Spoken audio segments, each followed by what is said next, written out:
In this video we are going to discuss three phase rectifiers और जो उसमें मैंने फर्स्ट टाइप सेलेक्ट की है that is called three phase half wave rectifier. जैसे हमने पहले प्रीवियसली देखा वो talked about the half wave single phase में हमने बात की single phase half wave rectifier and the single phase full wave rectifier. उसमें जो इम्पोर्टेंट यार्डस्टिक्स हैं जिससे हम उनकी परफॉर्मेंस को मेजर करने की कोशिश करते हैं उसमें उसकी average voltage, that is average voltage the DC output we are getting out of the rectifier, and second is the harmonics। ये मेजर करने की कोशिश करते हैं कि हमारे पास हार्मोनिक्स क्या हैं। इंटरेस्टिंगली जो चीज़ें आपने देखी होंगी अगर आपने फोरियर सीरीज एनालिसिस किया हो हाफ वेव रेक्टिफायर का और फुल वेव रेक्टिफायर का तो आपको पता लगेगा कि जो आपके पास हाफ वेव रेक्टिफायर है उसमें आपके हार्मोनिक्स की फ्रीक्वेंसी जो है वो डबल हो जाती है। बेसिकली वी डिज़ायर कि ये हार्मोनिक्स जितने हाई एंड के हो जाएं उतना अच्छा है, क्योंकि जैसे जैसे हार्मोनिक्स की फ्रीक्वेंसीज इंक्रीज करती जाती हैं तो उनकी फिल्टरिंग के लिए जो हम एलिमेंट्स इन्वॉल्व करते हैं इंडक्टर्स और कैपेसिटर्स उनका साइज रिड्यूस होता जाता है। तो हमने बेसिकली अगर हम किसी भी मेथड के जरिए से किसी तरीके से अगर उसको इंक्रीज कर दें हार्मोनिक्स की फ्रीक्वेंसीज को तो हमारे फिल्टर्स जो हैं वो उनका साइज छोटा हो जाएगा। अब प्रॉब्लम ये है कि जो हम लोग एम्प्लॉय कर रहे हैं वो अनकंट्रोल्ड हैं, ये सारे रेक्टिफायर्स जो अनकंट्रोल्ड हैं। We are using diodes in rectifiers, diodes हम यूज कर रहे हैं और डायोड्स पे यूज करने का नुकसान ये है कि हमारे पास कंट्रोल नहीं है, डिवाइस के अंदर जो है वो कंट्रोल नहीं है। तो हम ये करते हैं कि हम अपनी इनपुट चेंज कर देते हैं। Instead of using single phase as an input we start using three phase input. और थ्री फेज जब हम इनपुट यूज करेंगे तो हमें देखेंगे कि क्या चेंजेस आती हैं, आउटपुट एवरेज आउटपुट जो हमें मिल रही है उसके अंदर क्या चेंज आती हैं, और हम ये देखेंगे जो हमारे पास हार्मोनिक्स आ रहे हैं वो क्या आते हैं। सो let us first basically make the circuit. हमारे पास जो सर्किट है वो बेसिकली वही है कि हम सबसे पहले अपने थ्री फेजेस लेंगे that are connected in star connection. ये बेसिकली अगर हम देखें तो ये रिलेट करते हैं, इसको स्टार रेक्टिफायर भी कहते हैं, स्टार रेक्टिफायर। स्टार कनेक्शन में हम उसको लेंगे और यहाँ पे हमारे पास थ्री फेजेस हैं ए बी एंड सी, और इसके साथ इसको कनेक्ट करने के लिए हमारे पास हर फेज के ऊपर हम एक डायोड इंगेज करेंगे, one diode at each of the phases. तो यहाँ पे भी हमारे पास एक डायोड आ जाएगा एंड सिमिलरली ये जो हमारा लास्ट फेज है दैट इज दी फेज, इसमें भी हमारे पास एक डायोड आ जाएगा। सो let us suppose that this is D1, this is D2 and this is D3, ठीक है। और इन तीनों डायोड से जो हमारे पास कंडक्टर निकलेगा उसमें हम एक नोड बनाएंगे, इनको सबको जोड़ देंगे एक जगह पे एंड विद दिस नोड ये जो हमारे पास ये नोड है और हमारे पास ये न्यूट्रल है इसको हम दोनों को ज्वाइन कर देंगे together and in this way here we basically will connect a resistor. This will be the our load. So we will employ resistive load, just trying to understand simply कि ये किस तरीके से बिहेवियर होगा, क्या होगा। So this will be the circuit और इसको हम स्टार रेक्टिफायर भी कहते हैं और जो है वो इसको हम यूज करेंगे, एम्प्लॉय करेंगे। इंटरेस्टिंगली मैंने आपको पहले बताया था कि जो हमारे पास ये थ्री फेजेस हैं Vm sin omega T plus theta जो है वो लेट्स सपोज हमने कोई इसमें रखा तो इस पर शुरू में जो है ये थीटा इज इक्वल टू 0 है। बी जो फेज है वो Vm sin ओमेगा टी है sorry minus theta sine of omega t minus 120 degrees. Similarly C जो है वो Vm sin of omega t minus 240 degrees. ये हमारे पास जो है ये थ्री फेजेस हैं which are basically 120 degrees out of phase with each other. ये हमारे पास आउट ऑफ फेज। और अब यहाँ पे इस सर्किट के ऑपरेशन में हमें यहाँ पे फाइंड आउट करना है कि कौन सा डायोड जो है वो ऑन होगा। ये बड़ा सबसे इंटरेस्टिंग है, फैक्टर जो है वो सबसे अहम है कि कौन सा डायोड जो है वो ऑन होगा। सबसे पहली बात तो ये है कि आपके पास डायोड का प्रिंसिपल क्या था जो मैंने आपको बताया था for people. Whenever this terminal that is called the anode is at a higher potential than this terminal, higher potential pair is the same potential, so the diode will be forward bias. That is the basic principle. लेकिन अब यहाँ इसका मतलब ये है क्योंकि ये तीनों phases out of phase with each other हैं तो इट मे हैपन कि एट टाइम एक या दो डायोड्स जो हैं उनके फेजेस जो हैं वो हाइयर पोटेंशियल पे हों than the other one, that is the neutral one. So अगर वो उससे हाई पे हैं तो कितने डायोड्स ऑन हो जाएंगे या कितने डायोड्स ऑन होने चाहिए। लेकिन सबसे इंटरेस्टिंग चीज़ ये, इधर हम एक रूल डिफाइन कर देंगे। रूल क्या डिफाइन करेंगे? हो सकता है एक या दो यानी एक से ज़्यादा डायोड्स जो हैं वो ऑन हो जाएं, तो फिर कौन सा फेज टेक ओवर करेगा? फेज टेक ओवर करेगा which will be highest potential at that instant. यानी उस वक्त पे या उस लम्हे पे जौन सा पोटेंशियल जो है वो सबसे हाईएस्ट लेवल पे होगा, पोटेंशियल के जौन सा भी फेज जिस हाईएस्ट पोटेंशियल पे होगा वो टेक ओवर कर लेगा और वो कंडक्ट करेगा। तो इसका मतलब एक टाइम आएगा इस पर D1 कंडक्ट करेगा, D2 D3 कंडक्ट करेंगे, दे वुडंट बी कंडक्टिंग, क्योंकि बाकी दोनों फेजेस जो हैं वो ऑटोमेटिकली लो एंड पर। ये बड़ा इंटरेस्टिंग है, थ्री फेज सप्लाईज का ये बड़ा इंटरेस्टिंग है। किसी एक इंस्टेंट पे सिर्फ एक फेज सबसे हाईएस्ट होगा, बाकी दोनों नहीं होंगे हाईएस्ट।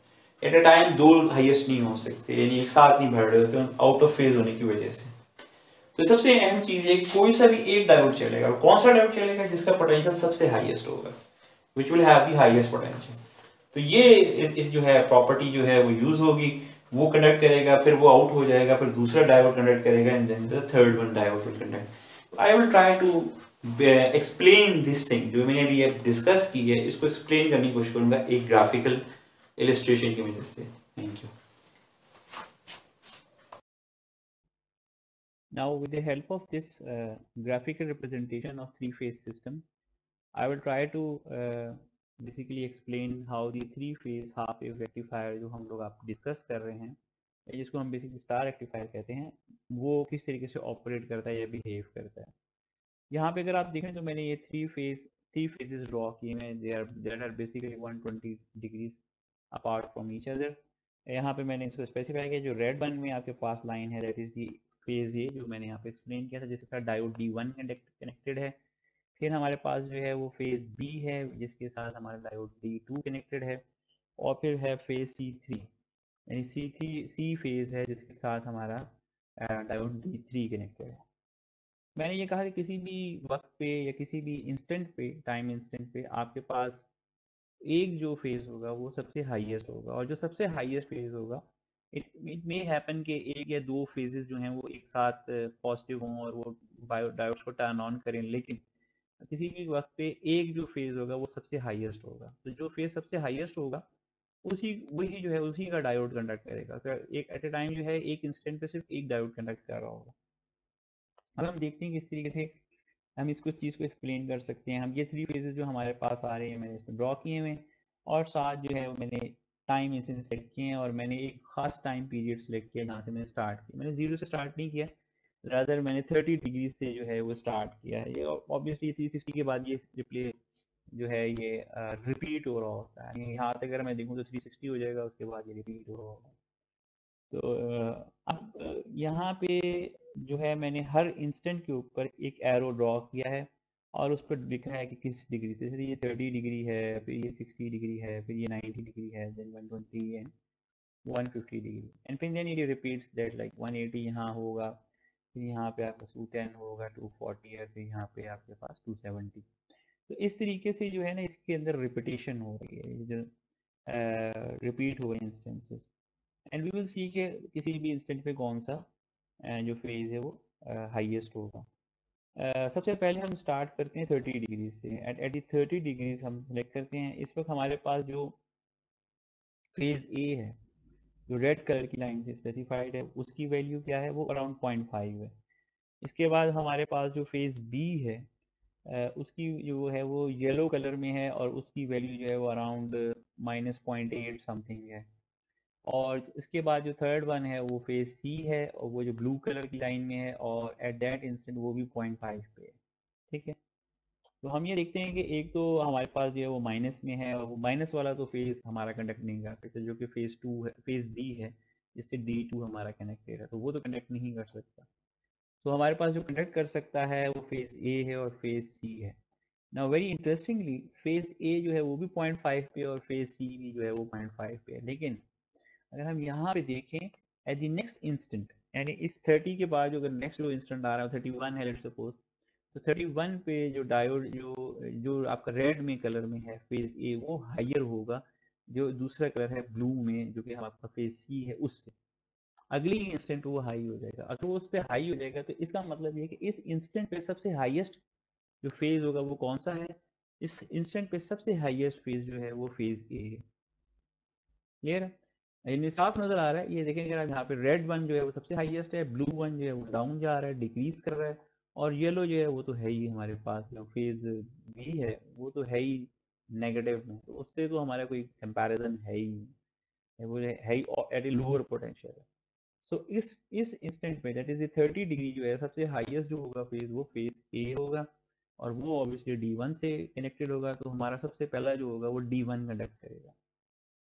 अच्छा जी, इससे अगले फेज, इससे अगले इंस्टेंट पे मूव करते हैं दैट इज 60 डिग्री। 60 डिग्री पे अगर हम देखें तो हमारे पास जो है हमारा जो फेज है फेज कौन सा फेज हाईएस्ट पे होगा, तो अगर मैं यहाँ पर देखूँ तो येलो में जो मेरे पास फेज बी है वो स्टिल नेगेटिव है, वो स्टिल जो है वो माइनस में ही है, तो उधर से तो हम उसे कंसिडर करने की हमें ज़रूरत नहीं है। ब्लू कलर में अगर मैं देखूँ जो मेरे पास स्पेस सी है वो ज़ीरो पे आ चुका है, तो ज़ीरो पे तो ऑब्वियसली अगर उसकी वैल्यू ज़ीरो पे है तो इट हैज़ नथिंग, वो तो कुछ भी नहीं हो सकता। और जो मेरा फेज़ ए है वो अराउंड 0.8 पे चला गया, तो इट इज़ पॉजिटिव। तो इससे मुझे पता लग रहा है कि सबसे हाईएस्ट जो इस वक्त मेरे पास फेज़ है वो फेज़ ए है जिसके साथ डायोड डी वन कनेक्टेड है, तो कनेक्टेड। तो 30 डिग्री पे भी डायोड डी वन कंडक्ट करा था, 60 डिग्री पे भी कंडक्ट करेगा। Next we will move on to the 90 degrees. 90 degrees पे हमारे पास जो फेज ए है वो वन पे है, और इसी टाइम पे अगर मैं देखूं तो फेज बी और सी दोनों ही जो है वो 0.5 डिग्री -0.5 पे, तो ये दोनों ही नेगेटिव हैं, जबकि where as at that phase one जो है वो वन पे है, वो पॉजिटिव है। इट विल कंडक्ट, तो हमारा जो है फेज ए कंडक्ट करेगा, diode D one still conducting रहेगा। तो आप देख रहे हैं 30 पे भी वो कंडक्टिंग था, 90 30 पे कंडक्टिंग था, उसके बाद 60 पे कंडक्टिंग था, 90 पे भी कंडक्टिंग है। अगले हम मूव करेंगे 120 डिग्रीज पे। 120 डिग्रीज पे हम जब मूव करेंगे तो हम देखेंगे कि हमारा जो फेज सी है वो नेगेटिव में है, अराउंड -0.8। फेज बी जो है वो जीरो हो चुका है, और फेज ए जो है वो 0.8 समथिंग है, मगर वो डिक्रीज करना शुरू हो चुका है, लेकिन अभी भी वो पॉजिटिव है और वो कंडक्ट करेगा। तो इस तरीके से हमारा जो है 120 डिग्रीज के ऊपर भी डी वन कंडक्ट करेगा, और फेज ए जो है वो टेक ओवर कर लेगा, उसका हाईएस्ट पोटेंशियल होगा। ठीक है, अब जो नेक्स्ट इंस्टेंट है वो 150 डिग्री पे, this is very important because यहाँ से स्विच होना है इसमें। वो 30 से लेके 150 तक तो फेज ए ही चल रहा है, वही कंडक्ट कर रहा है, लेकिन यहाँ से जो है आपके पास स्विच आएगा। कैसे आएगा, लेट्स सी दिस थिंग। यहाँ पे आपके पास जो येलो है वो फेज बी को रिप्रेजेंट कर रहा है, रेड जो है वो फेज ए को, और ब्लू जो है वो फेज सी को रिप्रेजेंट कर रहा है। तो इस इंस्टेंट पे अगर हम देखें तो रेड वन 0.5 पे है, येलो वन भी 0.5 पे है, और जो ब्लू वन है वो -1 पे है, तो उसका तो कोई चांस नहीं है, दैट इज गॉन। अब फेज ए और बी के दरमियान जो है वो कंपैरिजन होगा। अगर हम यहाँ पे कंपैरिजन करें तो हम देखेंगे कि फेज ए डिक्रीजिंग है, it will be decreasing at that same instant phase B जो है वो इंक्रीजिंग है। तो अगर फेज बी इंक्रीजिंग और फेज ए डिक्रीजिंग है तो अगले ही इंस्टेंट पे जो इसके बाद आ रहा है फेज ए जो है वो लोअर पोटेंशियल पे होगा, और फेज बी जो है वो हायर पोटेंशियल पे होगा। तो अगर वो हायर पोटेंशियल पे होगा तो इट विल टेक ओवर, तो 150 डिग्रीज पे आपका एक स्विच हो जाएगा। अब आपका डायोड D1 की बजाय D2 कंडक्ट करेगा, और D1 जो है वो स्विच ऑफ हो जाएगा। तो D1 स्विच ऑफ हो गया और D2 ने कंडक्ट करना शुरू कर दिया, तो 150 डिग्रीज पे आपको D2 कंडक्ट करेगा। इसी तरह अगर हम आगे मूव करें, दिस इज 180 डिग्री। 180 डिग्री पे देखा तो फेज ये जीरो हो चुका है, जबकि सी जो है वो नेगेटिव है, तो हमारा जो फेज बी का जो D2 है वो कंडक्ट करेगा। और इसी तरीके से अगर हम 210 डिग्रीज पे देखें तो भी हमारे पास हाईएस्ट जो इसमें हमें नज़र आ रहा है साफ ये वन है, और इस वक्त -0.5 है दोनों बाकी फेज, तो वो दोनों लोअर पोटेंशियल पे हैं, तो हमारा जो है D2 ही कंडक्ट करेगा। और इसी तरीके से जो है इससे नेक्स्ट में भी जो है D2 कंडक्ट करेगा, क्योंकि वो हाईएस्ट है। आपका जो है ब्लू वन जो है वो जीरो है, और रेड वन जो है वो जो है वो माइनस है, तो वो दोनों नहीं कंडक्ट कर सकते, तो वो जो है वो लोअर पोटेंशियल पे, और ये हमारा जो है D2 कंडक्ट करेगा। तो देखा हमने 150 से लेके 180, देन 210 और 240, और अब जो हम जा रहे हैं 270 पे। जब 270 पे आएंगे अगेन एक स्विच होगा, क्योंकि अगर हम यहाँ पे देखें तो रेड वन जो कि फेज ए है वो तो है ही नेगेटिव, उसका तो कोई चांस ही नहीं है कि वो हो सके। लेकिन यहाँ पे फेज बी और सी जो हैं वो दोनों एक ही पॉइंट पे, एक ही 0.5 की वैल्यू पे हैं। इंटरेस्टिंगली यहाँ पे फेज बी जो है वो डिक्रीजिंग है, where the phase C is increasing. यहाँ पे अगेन एक स्विच होगा, और इस स्विच के नतीजे में जो है डायोड D3 जो है वो टेक ओवर कर लेगा और वो कंडक्ट करना शुरू कर देगा, और फिर D3 जो है अगेन इस पूरी साइकिल में यहाँ तक जो है D3 कंडक्ट करेगा। तो हमने यहाँ पे यह देखा, ये जो रेड वन की जो पहली 30 डिग्री से लेके 150 डिग्री तक डायोड D1 ने कंडक्ट किया, 150 डिग्री से लेके 270 डिग्री तक डायोड D2 ने कंडक्ट किया, और 270 डिग्री से लेके 390 डिग्री तक आपके जो है डायोड D3 ने कंडक्ट किया। पर उसके बाद ये यहाँ से रिपीट होना शुरू हो जाता है, क्योंकि आपको पता है 360 के बाद तो ये रिपीटेशन होगी, ये वहाँ से रिपीट होना शुरू हो जाएगा। तो फेज ए, बी और सी, ये जो ऊपर का सेक्शन है, यानी तकरीबन ये 120 डिग्रीज का जो सेक्शन है, इसके लिए आपके पास जो है एक फेज टेक ओवर करेगा। तो ऑब्वियसली जो हमारे पास टाइम इंटरवल निकल के आएगा वो क्या है, हमारे पास जो टाइम इंटरवल निकल के आएगा वो 120 डिग्रीज होगा। तो जो हमारे पास जो 360 डिग्री जो फुल रोटेशन होती है उसका 120 डिग्री जो है वो एक फेज से टेक ओवर करेगा, नेक्स्ट में दूसरा फेज टेक ओवर करेगा, और उसके बाद नेक्स्ट में तीसरा फेज टेक ओवर करेगा। तो इस रिप्रेजेंटेशन की मदद से हम लोग ये क्लियरली देख सकते हैं कि एट ए टाइम सिर्फ एक डायोड कंडक्ट कर रहा होगा। तो पहले 30 डिग्री से लेके 150 डिग्री तक डायोड D1, देन 150 डिग्री से लेके 270 डिग्री तक डायोड D2, और इन द लास्ट 270 डिग्री से लेके 390 डिग्री तक आपके पास डायोड D3 कंडक्ट करेगा। तो ये हमने इसकी इस रिप्रेजेंटेशन, ग्राफिकल रिप्रेजेंटेशन से मैंने बता दिया है कि किसी भी वक्त जो है एट एनी इंस्टेंट आपके पास सिर्फ एक जो आपका फेज है वो हाईएस्ट पोटेंशियल पे होगा, बाकी जो दूसरे फेजेस हैं वो एट लोअर पोटेंशियल होंगे। तो this will define the overall operation of this rectifier. And now we will go back and see on the board कि हमारी जो है डिफरेंट रिलेशनशिप्स क्या होंगी within this rectifier. Thank you. तो अब हम रिटर्न करते हैं अपने सर्किट की तरफ। जैसे मैंने स्पेसिफाई किया कि हमारे पास जो है और सबसे पहले जो है हमारा डायोड D1 कंडक्ट करेगा, और उसके बाद हमारा डायोड D2 कंडक्ट करेगा, and then our diode D3 will conduct. अब जो हमने इनके लिए टाइम्स निकाले, जो टाइम इंटरवल्स निकाले हैं, वो इसका मतलब है कि D1 का मतलब है फेज ए, फिर D2 का मतलब है फेज बी, और D3 का मतलब है फेज सी। तो सबसे पहले जो मैंने ये रूल डिफाइन किया था कि कोई किसी वक्त किसी भी इंस्टेंट के ऊपर एक फेज जो है वो सबसे हाईएस्ट उस पर होगा। तो हमें पता लगे कि पहले फेज ए हाईएस्ट होगा, फिर फेज बी और फेज सी।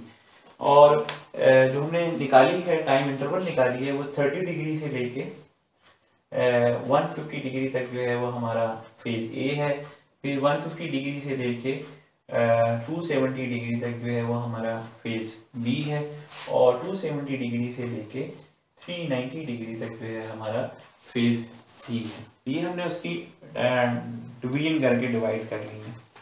तो अब हम ये जो हमारे पास निकल रहे हैं कि किसी भी, अब इसको यूज़ करते हुए हम लोग ऑब्वियसली जो हम इंटरेस्टेड हैं वो हम इंटरेस्टेड हैं कि जी हम V naught average find out कर लें, इसके अलावा V naught RMS find out कर लें। हमारे पास जो आउटपुट में जो वेव फॉर्म आ रही है वो फाइंड आउट करने की कोशिश करेंगे। तो ये तीनों जो हैं, अगर मैं इसको रिप्रेजेंट करना चाहूँ, पिक्टोरिकली रिप्रेजेंट करना चाहूँ किसी ग्राफ की मदद से, तो वो यहाँ पे मैं ड्रॉ कर लेता हूँ आउटपुट वोल्टेज। ठीक है, यहाँ पे मेरे पास 0 डिग्री है, समवेयर अराउंड में ऑब्वियसली यहाँ पे मैं 30 लिख लेता हूँ, एंड देन वी हैव 60, 90, 120 और 150। तो मेरे पास जो पहली पीक आ रही होगी वो तकरीबन ऐसी आएगी। सिमिलरली फिर यही जो है एक और इस तरीके से आएगी, और फिर इस तरीके से आएगी आउटपुट पे। यहाँ पे मेरे पास ओमेगा टी है, मेरे पास V0 है, और समवेयर अराउंड हियर मेरे पास Vm मैक्सिमम आ रही है। तो फ्रॉम 0 to 150 यहाँ पे ये आ जाएगी, क्योंकि ये फेज ए से कॉपी हो रही होगी, आउटपुट पे आ रहा होगा, फेज ए हाईएस्ट आ रहा होगा। फिर 150 से लेके 270 तक फेज बी हाईएस्ट आ रहा होगा, और 270 से लेके 390 तक मेरे पास सी आ रहा होगा। तो ये वहाँ से रिपीट होना शुरू हो जाती है, स्टार्ट्स रिपीटिंग। ये मेरे पास आउटपुट वेव फॉर्म आ रही होगी, ठीक है, यू कैन क्लियरली सी। और यहाँ पर भी अगर मैं इसको यहाँ पे ड्रॉ कर दूँ और फर्दर गोस दिस, ये भी ये मेरे पास आउटपुट आ रही होगी। यहाँ पे मैं अगर देखूँ तो ये एवरेज जो तीनों फेजेस में जो हमारे पास आ रहा है 120 डिग्रीज ये फेज रहेगा, 120 डिग्री ये फेज रहेगा, 120 डिग्री ये फेज रहेगा। So for every interval 120 degree जो है वो एक फेज जो है, और ये 120 डिग्री जो है वी कैन, अगर हम ओमेगा टी में इसको रिप्रेजेंट करें तो हम इसको 2π/3 भी कह सकते हैं, जो this is equal to 120 degree, 2π/3 ये हमारा टाइम इंटरवल है इसकी रिपीटेशन का। So let us try to calculate the V naught average for this. अब आपने देखा पहला जो है सबसे ये वाला फेज चला है, फिर आपके पास ये जो सेकेंड फेज चला है, और फिर ये थर्ड फेज चला।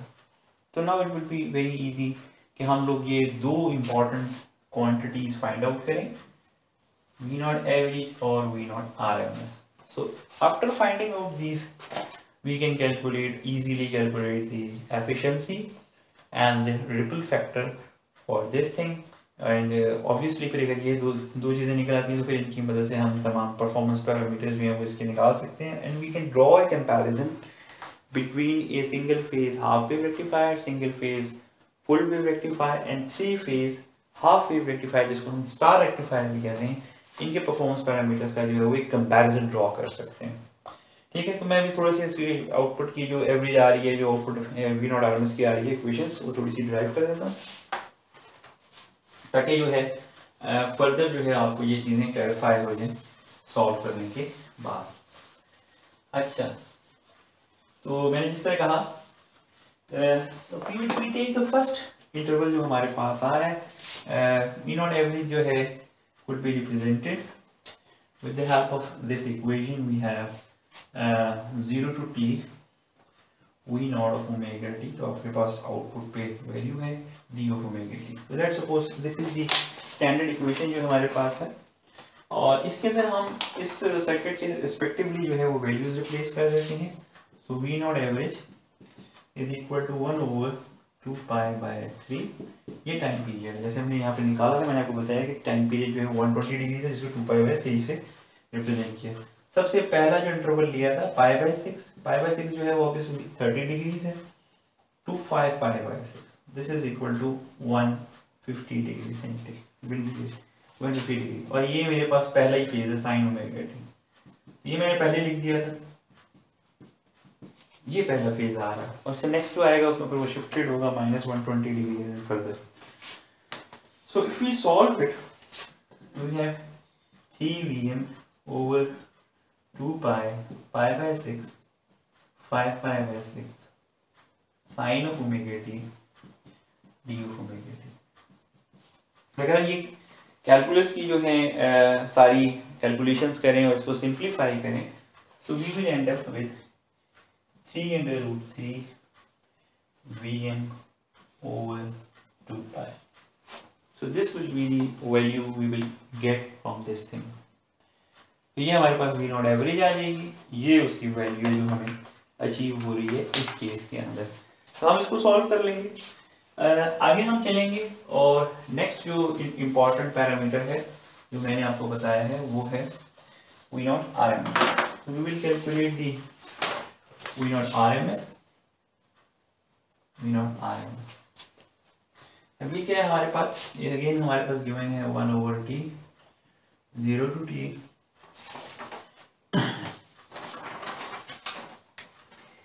अच्छा जी 1/t 0 to t v not square of t d of t, उसी ओमेगा t की जो हमारे पास चल रही है, और इसको हम अंडर रूट ले लेंगे इसके साथ। If we going to replace the values v naught rms is equal to 1/2π/3 pi by 6, 5 pi by 6 and Vm sine of omega t, that is under whole square du of t, और ये जो होगा ये सारा under root में होगा.